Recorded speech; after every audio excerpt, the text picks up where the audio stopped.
কিছুতেই ইউনূস সরকারের পাক প্রেম থামানো যাচ্ছে না, এমন একটি সংবাদেরই ইঙ্গিত দিয়েছে ভারতীয় গণমাধ্যম নর্থ ইস্ট নিউজের চন্দন নন্দী আজকে একটি স্টোরি করেছে। তাতে তেমনটাই বলবার চেষ্টা করেছেন তিনি যে সম্প্রতি ভারত এবং বাংলাদেশ জাতীয় নিরাপত্তা উপদেষ্টাদের মধ্যে বৈঠকের মাত্র 2 সপ্তাহও পার হয়নি, এরই মধ্যে বাংলাদেশে পাকিস্তানি প্রতিরক্ষা কর্মকর্তাদের যাতায়াত অব্যাহত রয়েছে। সর্বশেষ এই তালিকায় যুক্ত হয়েছেন পাকিস্তান নেভাল একাডেমির কমান্ড্যান্ট কমোডর জিয়াউর রহমান।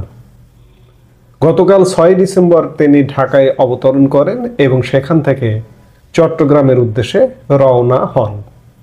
গত মাসে নয়াদিল্লিতে 2 দেশের নিরাপত্তা উপদেষ্টাদের বৈঠকের পর মনে করা হয়েছিল যে কূটনৈতিক সম্পর্কের বরফ গলবে, কিন্তু পাকিস্তানি সামরিক কর্মকর্তাদের নিয়মিত ঢাকা সফর দিল্লির উদ্বেগের কারণ হয়ে দাঁড়িয়েছে।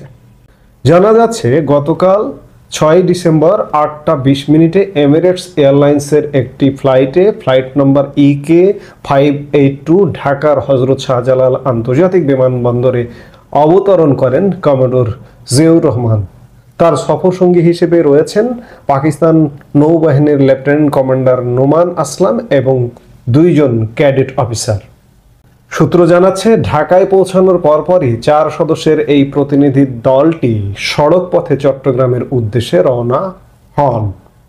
নর্থ ইস্ট নিউজের হাতে আসা নথিপত্র অনুযায়ী চট্টগ্রামে অবস্থানকালীন সময়ে বাংলাদেশ পুলিশের স্পেশাল ব্রাঞ্চ তাদের সার্বক্ষণিক নিরাপত্তা প্রদান করছে। আগামী 8 ডিসেম্বর তাদের বাংলাদেশ ত্যাগ করার কথা রয়েছে। এখানে একটু অবাকই হলাম যে পাকিস্তান থেকে নৌবাহিনীর ঊর্ধ্বতন কর্মকর্তারা এসে শাহজালাল বিমানবন্দর থেকে কিংবা ঢাকায় অবস্থান করে বিমানেই যাবেন চট্টগ্রামে, সেটাই তো স্বাভাবিক। সড়ক পথে কেন গেলেন সেটি একটা প্রশ্ন। জানুয়ারি 2025 থেকে পাকিস্তান সেনাবাহিনী, ISI এবং নৌবাহিনীর শীর্ষ কর্মকর্তাদের বাংলাদেশে আগমন উল্লেখযোগ্য হারে বেড়েছে। এটি বাংলাদেশে সিনিয়র পাকিস্তানি নৌ কর্মকর্তাদের 3য় সফর। এর আগে নভেম্বরের 3য় সপ্তাহে পাকিস্তান নৌবাহিনী প্রধান অ্যাডমিরাল নাভিদ আশরাফ বাংলাদেশ সফর করেছিলেন। তখন পাকিস্তানের গাইডেড মিসাইল যুদ্ধ জাহাজ PNS সাইফ 3 দিনের জন্য চট্টগ্রাম বন্দরে নোঙর করেছিল। পাল্টা সফর হিসেবে গত 23 নভেম্বর বাংলাদেশের Chattogram naval area commander rear admiral Moinul Hasan এবং আরও 3 নৌ কর্মকর্তা নেভি টু নেভি স্টাফ টকের জন্য পাকিস্তান সফর করেন। একই দিনে পাকিস্তানের হেভি ইন্ডাস্ট্রিজ টকসিলার chairman lieutenant general Shakir Ullah Khattak Dhaka সেনানিবাসে বাংলাদেশ সেনাবাহিনী প্রধান জেনারেল ওয়াকারুজ্জামানের সাথে বৈঠক করেন। সূত্রের বরাত দিয়ে নর্থ ইস্ট নিউজ জানাচ্ছে যে সশস্ত্র বাহিনীর principal staff officer lieutenant general SM Kamrul হাসানের উদ্যোগে এবং প্রধান উপদেষ্টা মোহাম্মদ ইউনূস ও সেনা প্রধান জেনারেল ওয়াকারুজ্জামানের পূর্ণ সম্মতিতেই পাকিস্তানি কর্মকর্তাদের আমন্ত্রণ জানানো হচ্ছে। এই সফরগুলোর পাশাপাশি ভারতের শিলিগুড়ি করিডোর বা চিকেন স্নেক থেকে মাত্র 20 কিলোমিটার দূরে অবস্থিত লালমনিরহাট বিমানঘাটের আধুনিকায়ন নিয়েও কৌশলগত উদ্বেগ তৈরি হয়েছে। যদিও 2025 সালের মে মাসে বাংলাদেশ সেনাবাহিনীর পক্ষ থেকে জানানো হয়েছিল যে ভারতের জন্য হুমকি হতে পারে এমন কোনো উন্নয়ন সেখানে করা হচ্ছে না, তবুও সেখানে নতুন হ্যাঙ্গার ও আবাসিক কোয়ার্টার নির্মাণ কাজ অব্যাহত রয়েছে। এছাড়া বাংলাদেশ বিমান বাহিনী পাকিস্তান ও চীন থেকে যুদ্ধ বিমান এবং তুরস্ক ও চীন থেকে ড্রোন ও মিসাইল সিস্টেম কেনার পরিকল্পনা চূড়ান্ত করেছে বলে জানা গেছে। দিল্লির বৈঠকে ভারতের জাতীয় নিরাপত্তা উপদেষ্টা অজিত দোভাল বাংলাদেশের কাছে জঙ্গি আস্তানা সংক্রান্ত ডোসিয়ার হস্তান্তর করলেও পাকিস্তানি সামরিক কর্মকর্তাদের এই ঘন ঘন সফর নিয়ে নির্দিষ্ট কোনো আলোচনা হয়েছিল কিনা তা নিশ্চিত হওয়া যায়নি। তবে বর্তমান পরিস্থিতি 2 দেশের নিরাপত্তা সম্পর্কের ক্ষেত্রে নতুন সমীকরণের ইঙ্গিত দিচ্ছে। এটি স্পষ্ট যে দিল্লি বৈঠকে বাংলাদেশের নিরাপত্তা, ভারতের নিরাপত্তা নিয়ে আলাপ হয়েছে। এবং এখানে পাকিস্তান প্রসঙ্গ কি আলাপ হয়েছে এটা আমরা বলতে পারবো না। কেউ কেউ আবার অনেক কিছু বলে ফেলেন বা বলতে পারেন যে এই আলাপ হয়েছে, হয়তো সেই বৈঠকে তারা থাকেন, তারা বলতে পারেন, কিন্তু আমরা জানি না।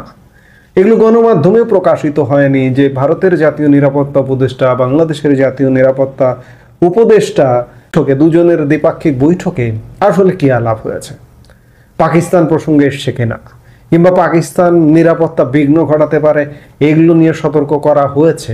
এবং জানা গেছে যে ডসিয়ার দিয়েছে, জঙ্গি ঘাঁটি আস্তানা সংক্রান্ত ডসিয়ার দিয়েছে।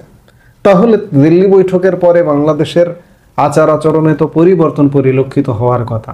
কিন্তু অত্যন্ত উদ্বেগের বিষয়, আজকে প্রায় 20 তারিখে লাস্ট বৈঠকটা হয়েছে, 20-21 তারিখে জাতীয় নিরাপত্তা উপদেষ্টা বাংলাদেশের দেশে ফিরেছেন।